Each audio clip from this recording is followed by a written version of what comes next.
আসসালামু আলাইকুম। প্রিয় ভাই ও বোনেরা, আমরা কি মুমিন হতে পেরেছি? আসুন মিলিয়ে দেখি। আল্লাহ রাব্বুল আলামিন বলেন, মুমিন তো তারাই যাদের অন্তর আল্লাহর নাম শুনে কেঁপে ওঠে, আর তাদের সামনে যখন আয়াতগুলো তিলাওয়াত করা হয় তখন তাদের ঈমান বেড়ে যায় এবং তারা তাদের প্রভুর উপরই ভরসা করে। সূরা আনফাল আয়াত 2। এছাড়া হুজুর সাল্লাল্লাহু আলাইহি সাল্লাম বলেন, তোমাদের মধ্যে কেউ ততক্ষণ পর্যন্ত মুমিন হতে পারবে না যতক্ষণ না সে তার ভাইয়ের জন্য তাই ভালোবাসে যা সে নিজের জন্য ভালোবাসে। সহিহ বুখারী ও মুসলিম। হুজুর সাল্লাল্লাহু আলাইহি ওয়াসাল্লাম আরো বলেন, ওই ব্যক্তি মুমিন নয় যার হাত ও জিহ্বা থেকে তার প্রতিবেশী নিরাপদ নয়।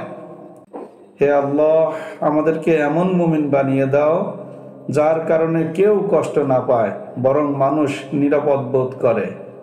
আমিন।